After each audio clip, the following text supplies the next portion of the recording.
Boys and girls, today I want to talk about mastering metal. And if you are one of the guys who are mastering their own productions in their home studio, I'm pretty sure this video will be very interesting because I'm not alone on this channel today.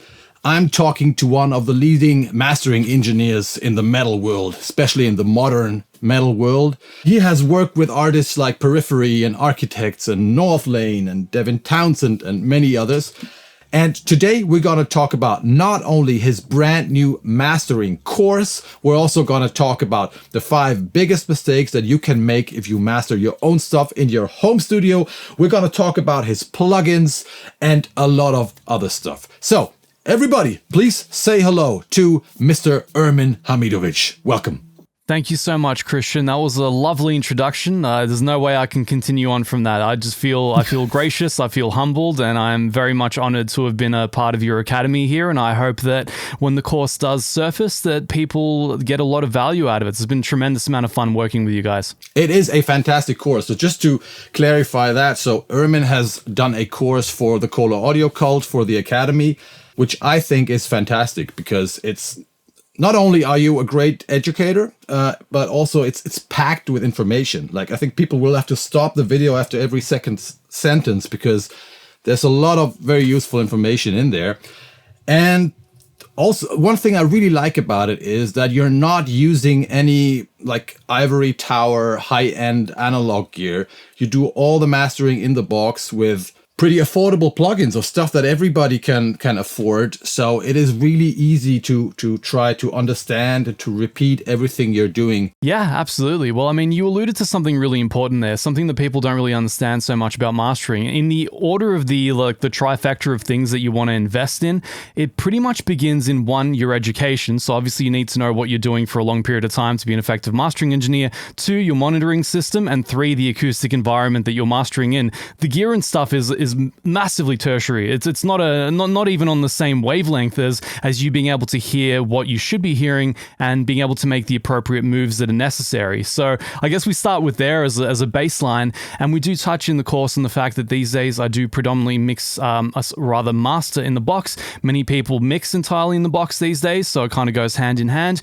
It's something that you do out of practicality these days. Basically, if I turn around a master by next week, I can pretty much set my watch, right? And 6 months to 12 months from now, the band are going to be like, Ermin, we need a revision. We're doing a vinyl. We need you to like pull up the gear again. You got to like run off the master again. It's like, so if you have analog gear, your caps may have leaked. The compressor might sound different. You might have exploded it in the meantime. Maybe half the gear doesn't work anymore. Whereas with the plugins, you get a bit perfect recreation every single time. And on top of that, it makes it easier for everybody to understand what you're doing in the course, right? Because, I mean, you're using plugins like the FabFilter stuff, for example, your own Flatline clipper, stuff that a lot of people use anyway. Yes, I mean, one of the keys behind making a course like this, there's no point making a course that's accessible to the average home producer or musician and then saying, hey, you need this $10,000 AD converter, otherwise you can't do what I'm doing. It just makes it completely useless. It's like that would just be me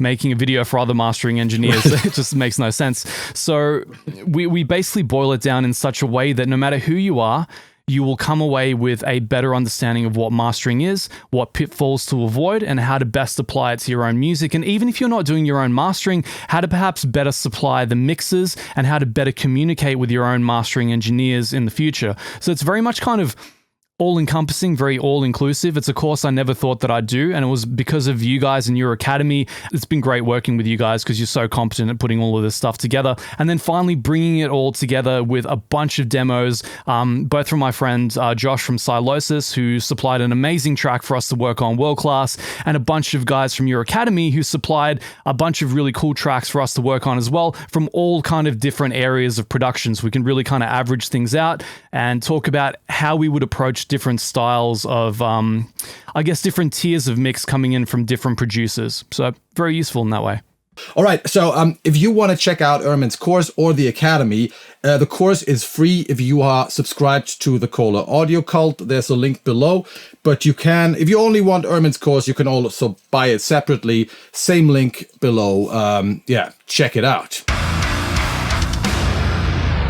if you get the course now, or if you become a member of the KOHLE Audio Cult Academy, you can win a license of the infamous Submission Flatline Mastering Clipper. Subscribe now and 5 people will win that clipper.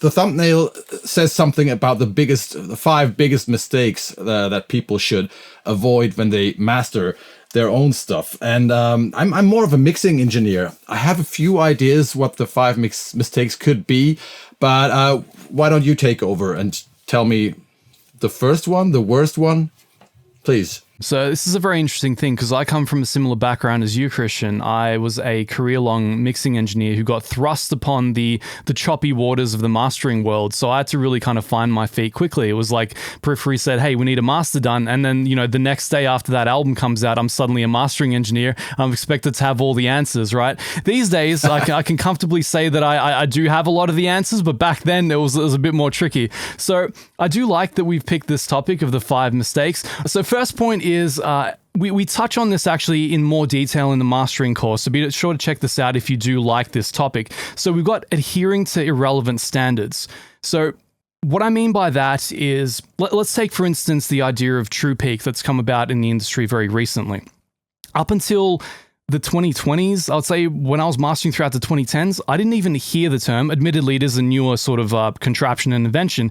Throughout the 2010s, I didn't even hear the term once, and then suddenly it's ablaze across all of mastering. You can't do a single mastering spec without people going, hey, are you doing it to true peak standards? Like, what's it going to be? Using a true peak limiter? Or is this like... So this is a really great touchstone for me to talk about adhering to irrelevant standards, because True Peak is amazing in the broadcast industry. So if you need to provide things to spec for film, for radio, for TV, True Peak is an amazing way of kind of controlling the dynamic content and the maximum level in such a way that everybody's delivering to the same spec. Makes it very easy to work with teams of multiple people, right? In music, it has almost no relevance whatsoever. When you're mastering music, thinking about True Peak is one of the most useless considerations you can possibly make as a mastering engineer. You only have so much time and so much attention to pay to certain things. If you're destroying what energy you have, worrying about, okay, it needs to be within this range, and it can't exceed this many like intersample peaks, and I'm worried if it's going to peak 3 dB over native 0 or something like that. That's time you're not thinking about, I wonder what kind of a aesthetic this record needs. I wonder what I need to do to make it sound better. Like, does the low end need to be more creamy? Do I need to do like low mid only saturation? Do I do mid side processing? What can I do to make this record really come alive? So that's all time that you're wasting worrying about standards that ultimately don't really mean anything. So I think that of all things is the first and the most important point to open up on, because people waste an inordinate amount of energy on things that really don't matter in mastering. Yeah, I agree. And in the end, if your mix sounds squashed or distorted, or your master sounds squashed or distorted, that's something you're supposed to hear. No standard is going to tell you if that's right or wrong. Just people shouldn't forget to use their ears. 100% agreed. And one of the things, again, that I touch on is that I personally don't really look at meters while I'm mastering. I don't know whether this is common or not common, but most of the things that I see as being my role as a mastering engineer have nothing to do with meters. Like the meters are my ears. Ultimately, people aren't watching their meters when they listen to the finished product, right? They're listening on their phone, they're like listening on their computer, home theater system, whatever it might be. Nobody's going to look at your thing and be like, oh man, if only it were like 15 LUFS, or if only it was like negative 15 dBFS, God, it would be so much better. There might be like 1 or 2 engineers on planet Earth that get into music to that level, but trust me, they are not representative of the average listener of music. Awesome. Okay, next mistake. Let's move on. Well, the next one is not serving the aesthetic goals of the music, right? So you might go in with a preconception of how it needs to sound. A lot of younger engineers are at fault of this, including myself in past years, right? So you might be vibing a particular producer's sound, or maybe you think a platform wants something, or whatever. Maybe you're vibing super bright mixes, maybe your room is messed up and you're like compensating for holes in the frequency response. What should guide all of your processing decisions is what you believe will make the source music sound as good as possible to the intended audience member. You're a connection point. You are a conduit between the music and the listener. You're trying to just make their experience as good as possible. If the aesthetic of the genre is massive 40 hertz bass, like massive huge sub-low because you're working on dub or something like that, even though you work most of the time on, 220 BPM blast beat metal that's like high pass at 120 hertz with no sub-low, that means you got to like turn that high pass back down, let that 40 hertz back in, and give those people that sub-low they're expecting. Otherwise, you're not matching the aesthetic goals of the genre and probably the artist, and probably not meeting the expectations of the listener. So always be mindful of what it is that you're actually producing or technically producing for, because it goes beyond just your own personal appreciation of what it is that you're working on. That's what I call creating a vision, or having some sort of vision. That really helps me. It doesn't matter if I'm trying to dial in a guitar tone, or if I'm mixing, or if I'm mastering, whatever. It just helps me if I know where I want to go, if I have spent some thoughts on, how I want to sound. But I gotta say, sometimes it also makes sense to break the rules. So you were talking about fulfilling the expectations of a certain crowd, and which is correct. But sometimes it can also be very good to do just the opposite, because then you stick out. So it's a funny one. There's that whole old argument of subverting expectations, right? So they tried to do that recently with the Star Wars movies, and you can see how that turned out, right? So the thing is, most of the time that people try to do something like that, it fails 99% of the time. But in order to be in that 1 percentile bracket, you very likely already have to know very, very, very intimately what you're doing. So you're not going to be needing this advice in the first place, because you would have been so well tread to get to that point. You've already made all the mistakes, you've already had all the triumphs, and you've got now all the life experience where you're like, I'm willing to try this new revolutionary forward-looking thing as a matter of strategy. It's not an accident. We're strategically trying to do this, and hell, if it works out, it can be absolutely amazing. So there's definitely some merit to that, but I think I don't want to err on that side. I would like to err more on because if we're talking about mastering for day-to-day purposes, not everybody out there is some musical prodigy and genius that's going to revolutionize music. The vast majority of music that comes out is trying to meet a stylistic ideal or a stylistic mean or average of the genre. And you're not the artist, right? You're not the artist. So you gotta find a compromise, because you're working for somebody, for a label, for a band, for an artist, whatever. So you gotta fulfill their expectations as well. It's not only about what you feel is the right thing. They gotta be happy as well. So and very often that's what I have experienced. Bands or artists just expect you to fulfill the expectations of their genre. Yes, and this is especially the case if, like many of us, you get pigeonholed into a specific sound or genre. So I can't tell you, after 2015 or 2016, literally my entire inbox was blown up by what you might call local tier gent bands going, make our thing sound like Periphery 3. Right? Yeah. That was it. Like that is the expectation that you're aiming to meet for 90% of your workload. So this is to the people aiming to be mastering engineers as a day job, right? So most of the time, you're just delivering to spec, you're delivering to meet expectations, and if the bands can sound as close to their heroes and idols as possible, they'll be very, very happy with you, right? So even if you get it like 70 or 80% of the way there, because usually their production techniques aren't really at the same level as the world-class bands, you only do what you can. The rest of the time, I would say that maybe 5% of your clientele is the Periphery 3s, it is the Architects, it is the Bleed From Withins, right? So the day job isn't actually the stuff that people know you for. The day job is the lower tier stuff, the semi-professional, as Kristian was saying. So that is actually the bulk of your work as a mastering engineer. And I'm sorry to burst any bubbles that somebody may have had some like romanticism about the job, but that is the nature of treating something like this as a day job. This one is something aimed at the very, very young and I would say less experienced guys. I've certainly been known to make this mistake myself. Processing with ego rather than technical goals. You might know this as over-processing, right? So we've touched on this before. As a mastering engineer, it's not about you. You're not the star of the show. You need to let that go already. All the important stuff has already been done. The important stuff got done in the writing room, it got done later on in the production room, and to a lesser extent, it got done in the mixing room. In mastering, right, the best case scenario is that you release a record, it goes to all the platforms, plays correctly, sounds good up against other records, But the worst case scenario is that you ruin everything for everyone, right? So you have a lot more to lose than you have to gain in the mastering process. So the first thing to accept is that this is not about you, and that really, if there is an area of audio engineering where the old adage less is more applies, I have not seen it, right? So mastering is... Can I just interrupt you? Because that has been a curse for me. So most of the time when I was working with mastering engineers, like my mixes, when the band wanted to go somewhere, I felt like the guy needed to justify his existence, justify the reason why he's taking a lot of money for the mastering, which means they were always doing too much, always over processing my mix. So for most of my productions, I actually went back to mastering myself for a while, because that was a huge problem. You know, I kept on saying the perfect mix doesn't really need any processing, more or less. You know, mastering doesn't always mean a lot of processing, a lot of EQing. You don't want to change the character of a mix. You just want to, fine tune it. And I've had the same problems as you in years past, so I guess I'm lucky in the sense that I also come from a mixing background. So I was mixing for over 10 years by the time I started mastering, and by that point, I already kind of knew that if somebody sends me a good mix, the worst thing I can do is like throw all the processing I have at it. It happened right at the conflux of all of this that Periphery kind of got in touch with me, and Nolly started sending me his mixes. Nolly was really hitting his stride as a mixing engineer at this point. It needed a little bit of work here and there, but really nothing, extravagant.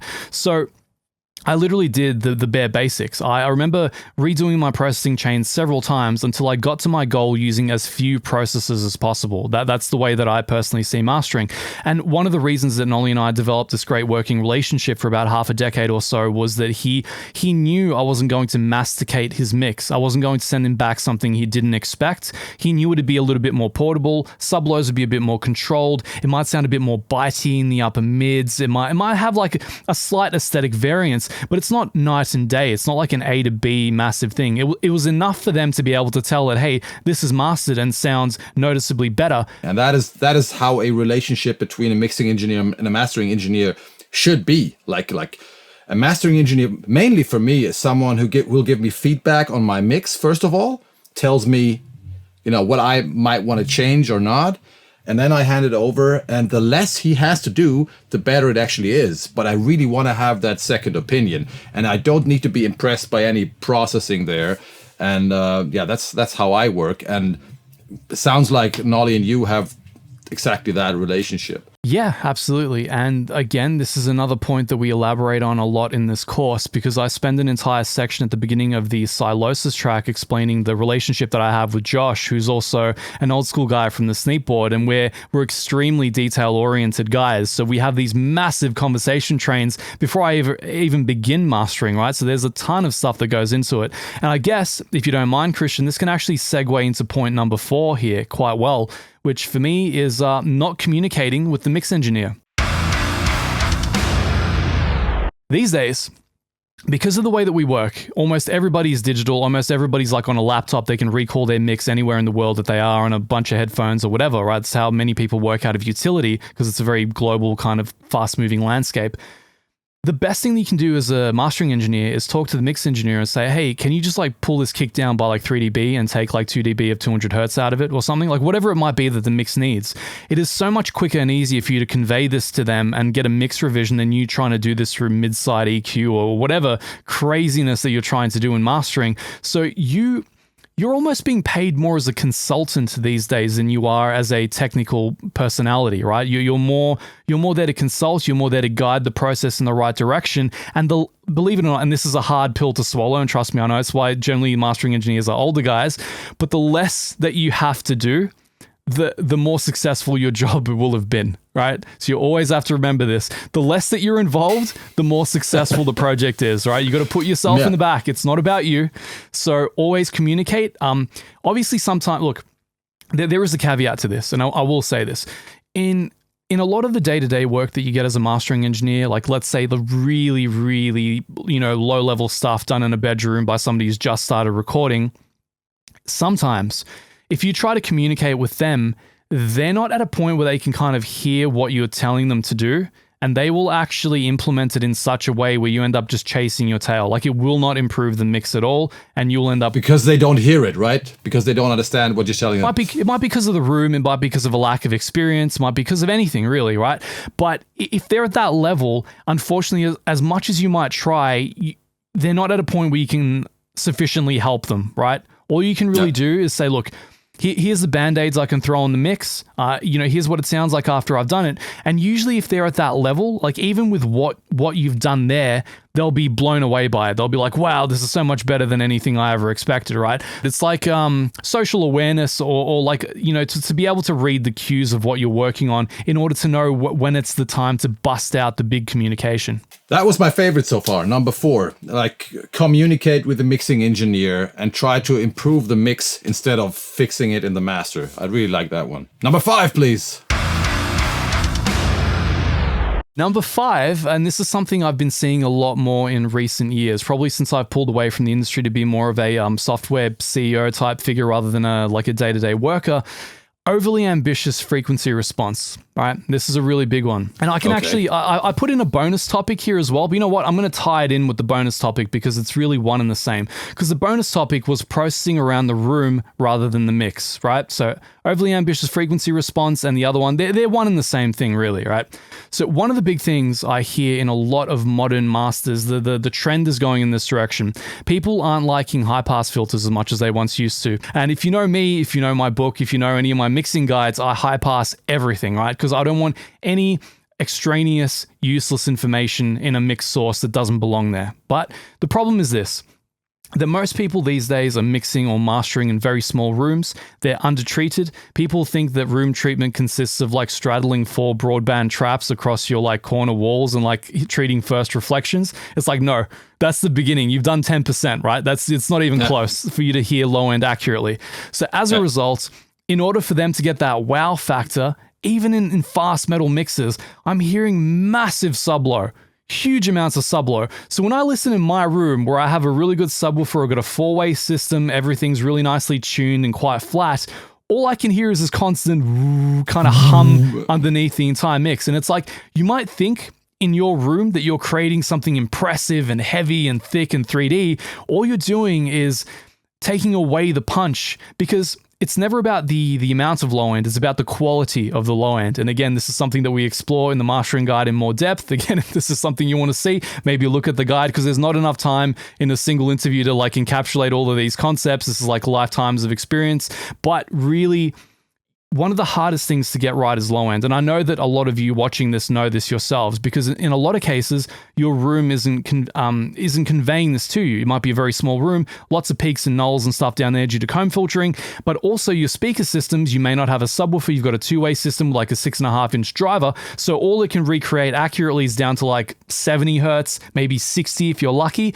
and then all of the stuff that sucks up your headroom is beneath 60 hertz. That's all of the stuff with the largest waveforms, with the most amount of energy, and that's actually one of the reasons that people struggle to get sufficient volume out of their masters as well, because there's a ton of loose sub-low down there that they simply don't hear. So it's one of the reasons that I'm a big advocate of using high-pass filters and being very careful and judicious with the processing that you make. What about headphones for checking the low end? Is that something you recommend for smaller rooms?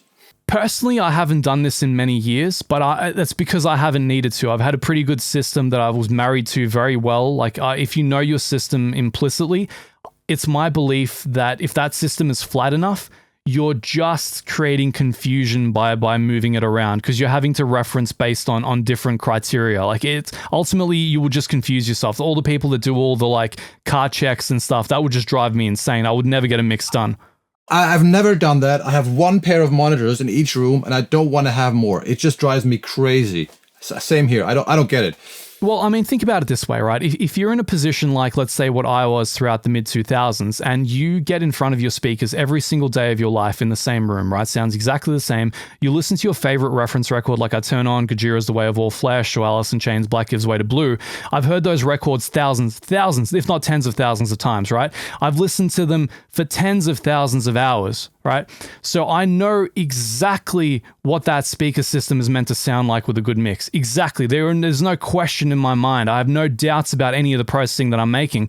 Why would I suddenly take that to a car where I only listen to music like half an hour each day, when instead I have it in front of my monitors that I listen to for 12 hours a day, right? I feel like it just confuses me. I remember like mixing one of the Aborted records, and I was checking out some new speakers. So I had 2 pairs of speakers here, and I was switching between them.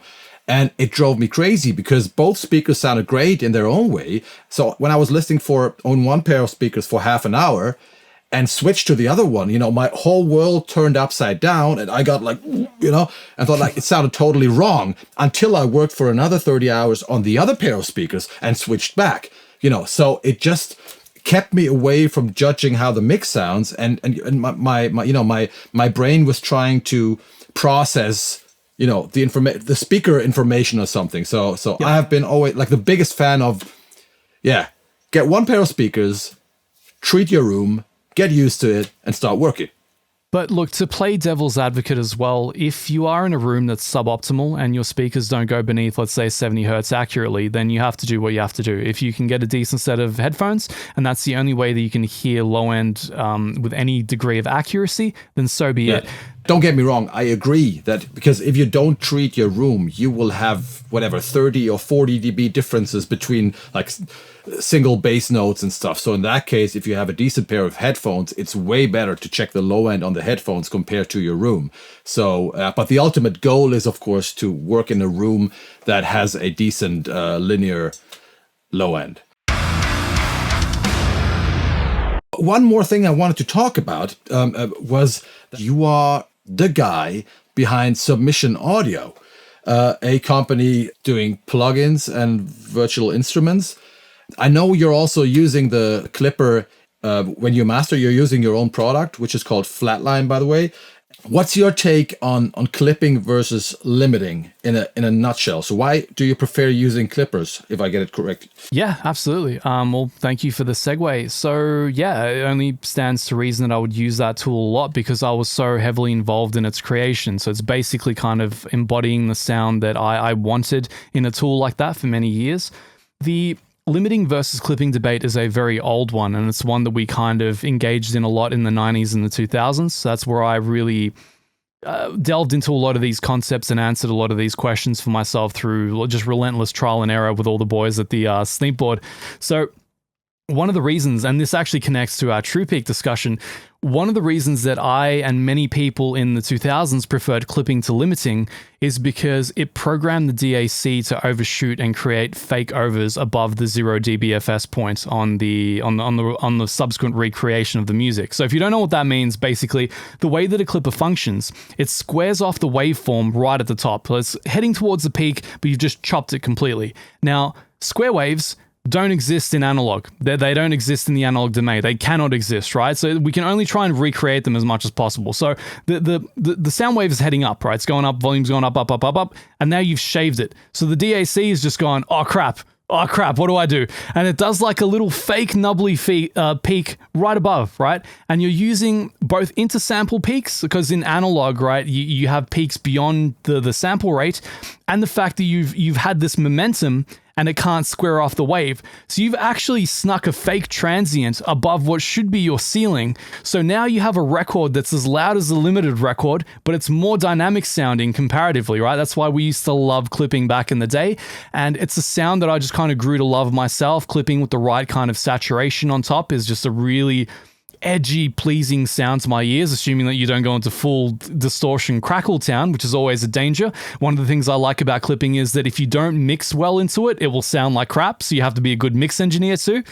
So I think in many cases, I think clipping can be superior to limiting depending on what your goals are, but I often use them in conjunction with one another depending on what my personal goals are on a record. So it's not really one or the other. It's about using one in conjunction with the other for their respective benefits. The problems that I sometimes have with clippers is obviously the distortion, especially on toms. The good thing obviously is that we don't run into the, I call it L2, like Waves L2 problem, like killing all your transients killing your snare especially. Clipping can be dangerous as well, because you can easily run into, you know, too much distortion, especially if you don't know what you're doing.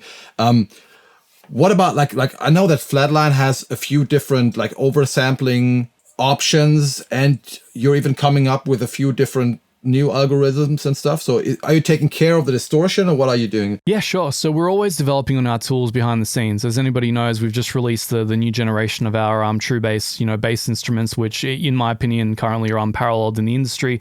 We're doing similar things with Flatline. What we're working on is a intelligent clipping algorithm. I guess I've been a huge user of the Ozone plugin suite for a really long time, and some of the Ozone IRC modes I think work really, really well. They're very, very clipping based. I don't want to speak for that company, of course, but as an engineer, I've always loved using them.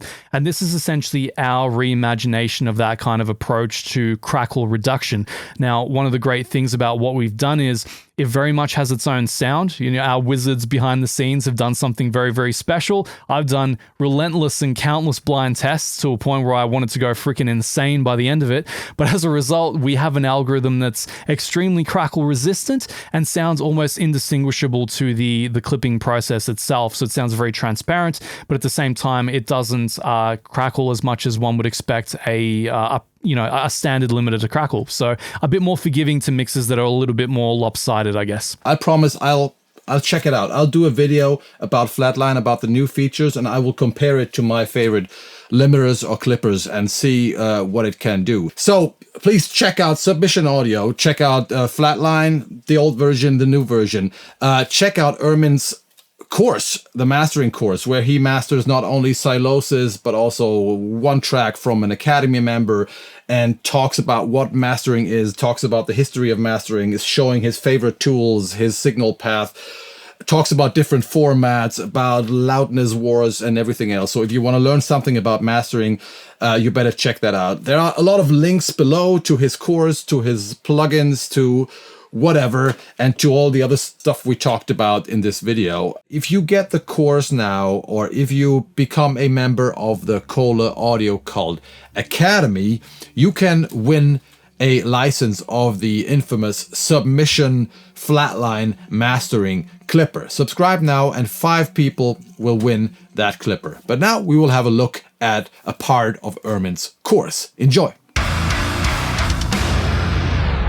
It's not obnoxiously out, it's just kind of a little bit dull, it's a little bit flat, but the low end sounds like it's been well controlled and the mix sounds quite in balance with itself, which makes it a really good candidate for mastering, because we should be able to pull out some pretty hefty moves but still maintain some pretty strong mix integrity. So we'll be working against the flatness, trying to add some air and sizzle in there, and also opening up the low end a little bit, so it should be pretty fun.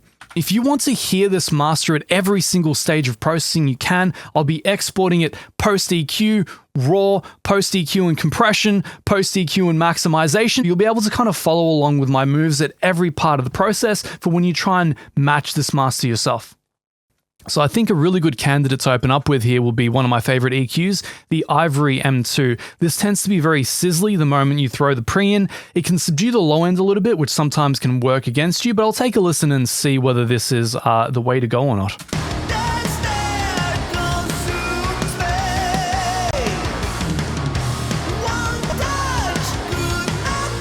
I mean, it does the right thing to the highs. It might maybe neuter the lows a little bit too much, but we'll see how we go. We'll set it up to be a shelf starting about 12K. That should be quite sizzly.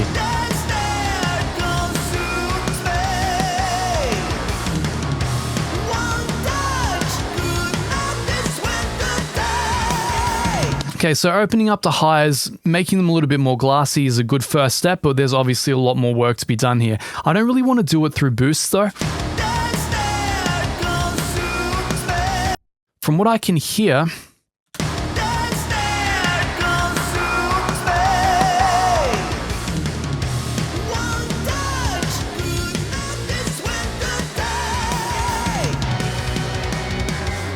I just want to say thank you so much for doing the course and for doing this interview. Thank you very much, Kristian. It's been an absolute pleasure doing both, talking to yourself and Warren earlier in the week as well. I hope we do this again. I hope we find more ways to add value to the community. Thanks, Ermin, and thanks to you out there. Thanks for watching.